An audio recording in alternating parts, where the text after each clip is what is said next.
안녕하십니까 여러분.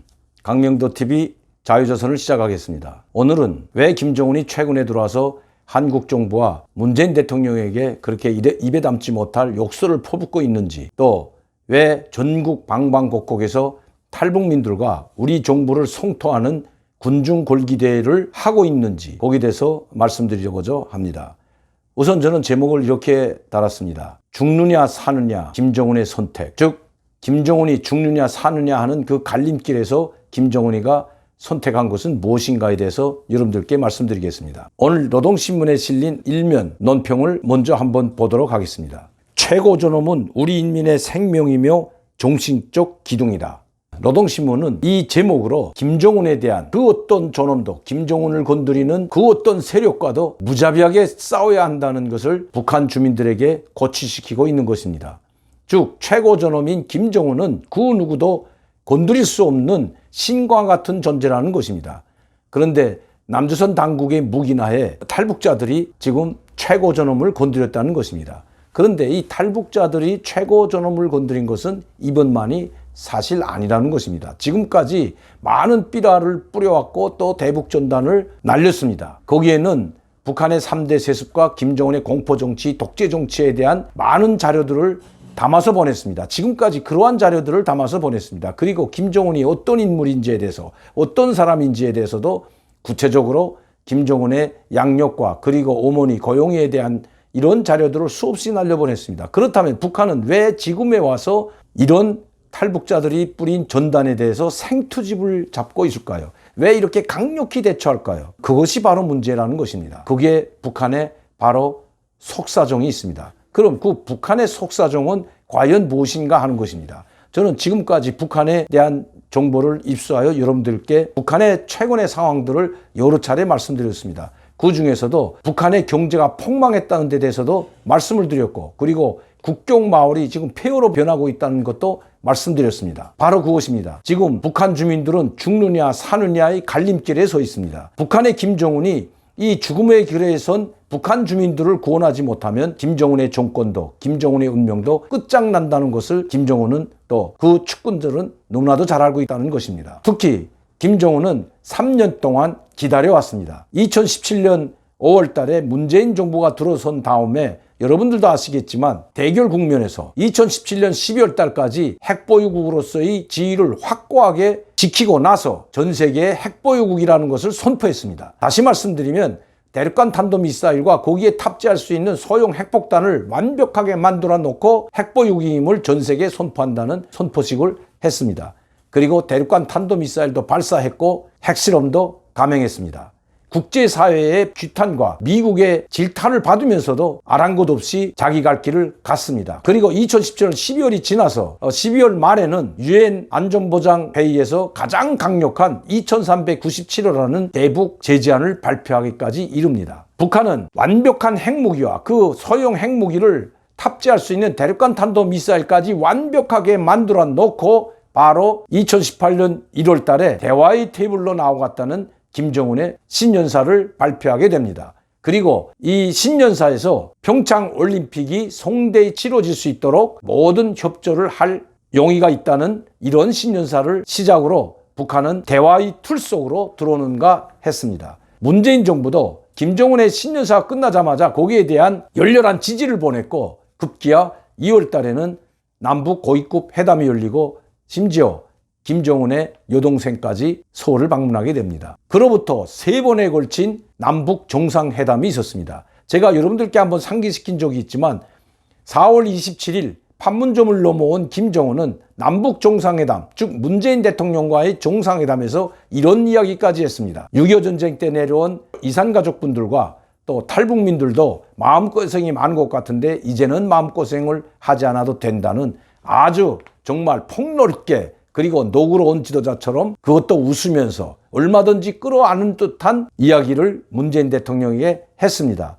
행여나 탈북자들도 김정은의 그러한 모습을 보면서 북에 있는 우리 가족들도 이제는 좀 안심하고 살 수 있지 않을까 하는 그런 기대를 가졌던 것도 사실입니다. 그러나 3년이 지난 지금 오히려 남북 정상회담 하기 전보다 더 혹독한 시기를 맞이하고 있다는 것입니다. 오히려 2017년 12월보다 김정은과 지금 북한의 태도는 더 강경한 모드로 돌아섰다는 것입니다. 정말 언제 전쟁이 일어날지 모르는 일촉즉발의 시기로 접어들고 있다는 것입니다. 김정은은 이제는 선택의 여지가 없다는 것이 결론입니다. 오죽했으면 김정은이 지금까지 조선노동당 중앙위원회가 생기고 조선노동당 정치국 회의가 수백 번에 걸쳐 열렸지만 75년이 되는 동안 평양 시민들의 생활 문제를 가지고 정치국 회의에서 논의한 것은 좀 처음 봤습니다. 그만큼 평양 시민들까지 생활이 어렵다는 것을 바로 방증하는 것입니다. 평양 시민들의 생활도 어려운데 하물며 지방에 있는 평양시를 제외한 국민들의 생활은 어떠하겠는지 우리가 가히 짐작해 볼 수 있습니다. 북한에서 들어오는 소식이 아니더라도 북한 김정은이 정치국 회의에서 하는 그 모든 이야기들을 종합해 보면 지금 북한이 얼마나 심각한지 잘 알 수 있다는 것입니다. 기대가 크면 그만큼 실망감도 큰 법입니다. 저는 항상 시청자 여러분들과 우리 국민들에게 이런 이야기를 했습니다. 문재인 정부는 남북관계 발전을 위해서 정말 최선을 다하는 모습, 그것은 얼마든지 가능하다. 그러나 하지 못할 약속은 절대로 해서는 안 된다는 이야기를 했습니다. 그러나 문재인 정부는 해서는 안 될 약속까지도 엄청나게 많은 약속을 김정은에게 했다는 것입니다. 정확히 말씀드리면 하지 못할 약속, 이것은 문재인 대통령이 직접 이야기한 것입니다. 2018년 말까지 종전협정을 종식시키고 평화협정으로 대체하겠다고 했습니다. 또한 금강산 관광이나 개성공단 문제를 제1차적으로 우선적으로 해결하겠다고 했습니다. 그리고 문재인 대통령은 북한 인민들에게 연설하면서 자랑스럽고 위대한 인민을 보았다고 했습니다. 그리고 이 인민들이 고통당한 것을 잊지 않겠다고 했습니다. 그리고 번영의 글에 들어설 수 있도록 모든 것을 도와주겠다고 직접 이야기한 것이 바로 문재인 대통령입니다. 공개적으로 한 이야기가 이 정도인데 판문점에서 도보다리에서 배속자 없이 단둘이서 어떤 이야기를 했을까 하는 것은 가히 짐작할 만합니다. 김정은은 그때 너무나도 흥분하고 너무나도 들떠 있었습니다. 그리고 문재인 대통령의 수시로 때와 장소에 관계없이 언제든지 만나자고 했습니다. 그러나 시간이 점점 가면서 두 번에 걸친 미북 정상회담, 그것도 하노이 정상회담이 파탄된 이후에 김정은은 심사숙고하기 시작했습니다.